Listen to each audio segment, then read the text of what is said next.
page him a little while ago and he didn't answer. Here he is. Well, you just read my mind. Did I? Why? What were you thinking? I was thinking that I would like to have lunch with my husband. Oh, that's splendid. Maybe you can help me forget about the most boring meeting I had at the bank, all facts and figures. I do like that sort of stuff. I like you a lot better. Dr. Quartermain? Yes. Excuse me, but your sister left the hospital for an outside appointment a little while ago. I asked her what it was about, but she wouldn't tell me. Sorry about that. Mitchell Williams, Bobby. Really? I had no idea that she knew so much about politics. She doesn't. You ready? Anytime you want. Come on. Have a good lunch. Thank you. What's your we will be? Yes, I know what you mean. Well, good. I'll see you then. Okay, we look forward to it. Good. Bye. Bye-bye. We'll see you later. Bye. Well, tonight will be a welcome change after the last evening that we spent with the Webbers. What do you mean? It was at Lee and Gail's engagement party. You were so much on edge. Look, could we not rehash that, please? Listen to me, young lady. All I'm trying to do is apologize to you. Because if you hadn't been so terrified of my jealousy where Rick is concerned, you could have told me the whole story about you two being together the night the quarantine was lifted, and you wouldn't have had such a miserable night. Okay. Okay, I accept your apology. Now, can we move on to something else? I can indeed. Here's to many nights spent with the Webbers without anybody being uncomfortable about anything.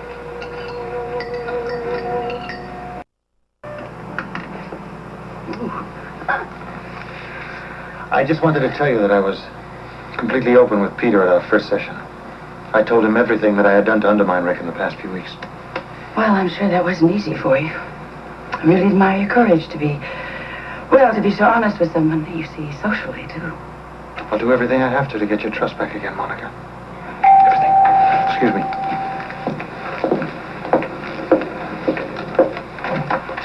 Good morning, dear. Well, good morning, Alan. I hope you don't mind my coming up at this hour. Not a bit. Good morning. Good morning, darling. My, don't you look beautiful. Well, are you here for some coffee? Yes, thank you. Good. Listen, I'm glad you came by early, dear. I have a favor to ask you. All right, Alan. What is it? Will you please call Rick and ask him if he'll take you on as his patient again? If he agrees, I'd appreciate it if you could get your charts transferred back from Dr. Morley. I see. Well, fine. I'll call him later this morning. Thank you. I was wrong to do it in the first place. Rick's the best there is. All right, Alan. Here you go.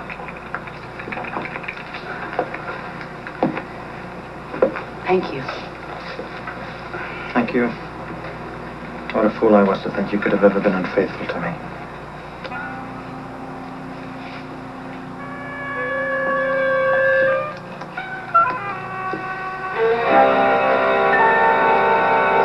Now, I know it's upset. You'll be late for work. Maybe that's him now. Hello. Morning, Rick. This is Edward Quartermain. Edward, how are you? Well, that's what I want you to tell me. Rick, I spoke with Dr. Morley and asked him to send my records back to you. That is, if you're willing to take me back as a patient. I would be delighted to, Edward. I'd like to see you today, if that's possible. Oh, fine. Shall I call you at the office and set up a time? Yes, I should be there within the hour. Good. I'll talk to you then.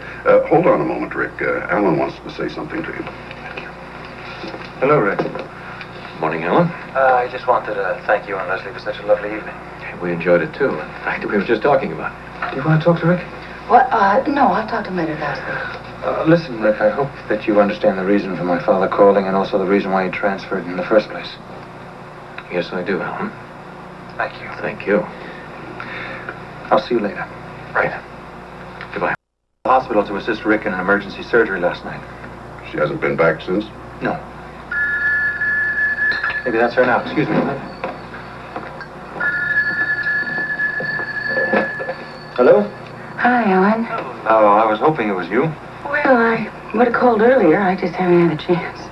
You must be exhausted. Well, no, not really. I managed to get a couple of hours of rest. But Rick has been with Mrs. Krikorian ever since surgery was completed. How did the surgery go? Successful? Well, Mother and baby survived, thank God. Yes, Rick's diagnosis was right. Some of the sutures in the small tendons were tearing. That's delicate going, that kind of surgery. Yeah, I'll say. Listen, do you think when you come in you could bring me a change of clothes? Sure. No chance of you getting home to get the rest, is there? No, Alan, I just can't. I want to relieve Rick as soon as I can. I mean, he's taken the most of it all night long, and Laura's going to be discharged today. And Leslie and Rick are looking forward to taking her home. Okay, fine. What color outfit do you fancy? Oh, surprise me. You have impeccable taste. Especially in women. I love you. I love you, too. That's music to my ears. I'll see you later. Send my best to Rick, will you? Okay. Goodbye. Is everything all right? Okay, Dad. Hi, Monica. You had quite a night in surgery last night. Sure did, yeah. Jesse? Oh, how's Mrs. Corian? Well, she's very weak. But if willing a patient to get through it and be better works, then she'll just be fine. Rick hasn't left her side since he completed surgery. I'm awfully concerned about her husband. He's not taking this very well. Well, he's been given a sedative and put in one of the rooms on 7. Poor man, I know.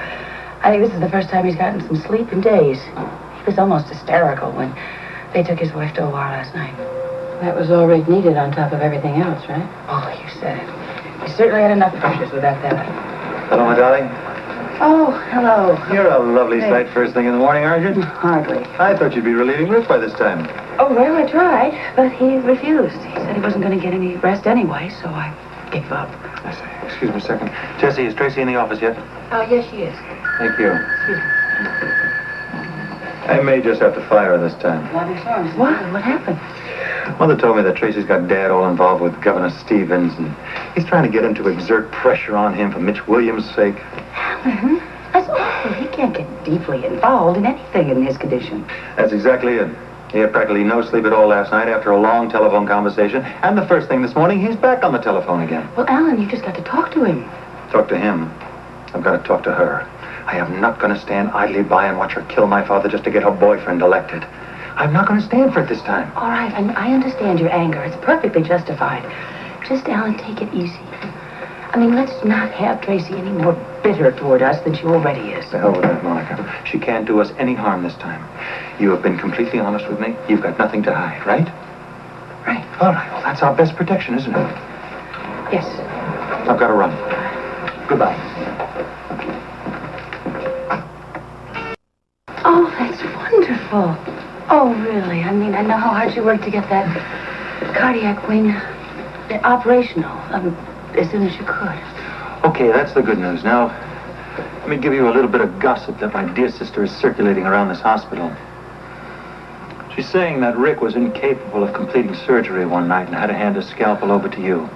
Now, if it's a lie or an ugly rumor, tell me, Monica, so I can set her straight. No, it's true.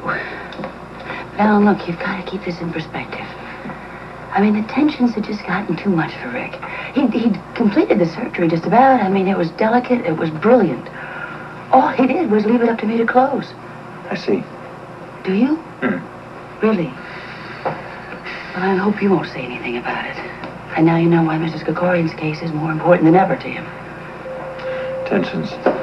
I was responsible for so much of his tensions. Seems that the apology I offered him wasn't nearly enough. Alan, I think the best thing for everybody, especially Rick, is to just forget it ever happened. You're right, I agree.